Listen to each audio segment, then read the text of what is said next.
Hello, America and the world. This is Radio Free Market, and I'm your guest host, Zoe Russell. We are behind the lines of socialism, my friends, and Radio Free Market is the voice of free people and free markets. Our topic today is the ultimate power center, government's counterfeiting machine, with Dr. Robert Murphy. Dr. Murphy is an adjunct scholar of the Mises Institute and a faculty member of the Mises University, of which I was actually an attendee in 2009. He is the author of the blog Free Advice, as well as two popular books, The Politically Incorrect Guide to Capitalism and The Politically Incorrect Guide to the Great Depression and the New Deal. These guides tear down the textbook myths in economic history we learned the wrong way, or maybe just from the wrong source.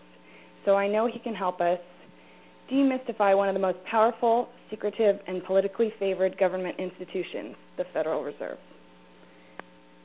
My guess is that people don't pay much mind to where the Federal Reserve note came from or how long it's been around. Our listeners probably know, though, that the Federal Reserve Act was written by the so-called Wall Street Money Trust. Can you tell us how this act established the new U.S. currency, or what powers this currency was given so that people would freely accept it? Well, sure. The Federal Reserve was actually founded at the end of 1913. And then it officially opened its doors in 1914. So what the Federal Reserve is, people joke and they say, the only thing you need to know about the Federal Reserve is it's not federal and there's no reserve, is that it's a central bank.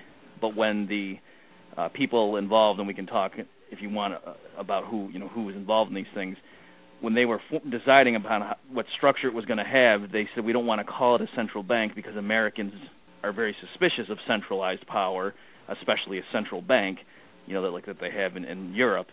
And so that's why they call it the Federal Reserve. So that word federal is supposed to make you think like there's divided powers, and that's why there's branches of different Federal Reserve banks all over the country. The idea was to make Americans less suspicious, thinking there was like checks and balances. But really, its power got consolidated over time, and that's why people now, when they talk about what's the Fed going to do, they basically use that interchangeably with saying, what's Bernanke going to do, who right now is the head of the Federal Reserve. Right.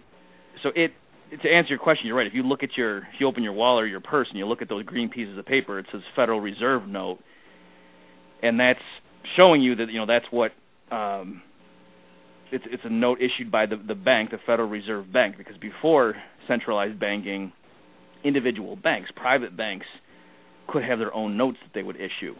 And so, and what the note was a promise that there was gold or silver on deposit with the bank, and that's what the note was telling people. You could come in and get this, and it used to be the case too that like a $20 bill, I've seen these older ones that they would be like silver certificates, and it would look the same. They had the same pictures of the presidents on them that ours do now, except on the piece of paper it would say words to the effect that the owner of this certificate can go to the Treasury and get this much in gold coin or in silver coin, depending on if it was a gold or a silver certificate. But now, of course, the green pieces of paper in your wallet or purse, they're nothing. You don't get anything for them. Right. So that's why people just started using them, because the government issued it and said to, or did they have to enforce it with certain powers? Well, it was initially, so the U.S. was still on the gold standard when the Fed first came into operation. So all through that period, you still could get, it was $20.67 entitled you to an ounce of gold, less a small, service fee. And so that's why people held U.S. dollars, because, there had always, except for brief periods like during the Civil War and so forth, holding U.S. currency entitled you to actual gold or silver. And that was true even when the Federal Reserve was founded. But then, and so that's why people would accept these pieces of paper, because they were really just claims on gold and silver.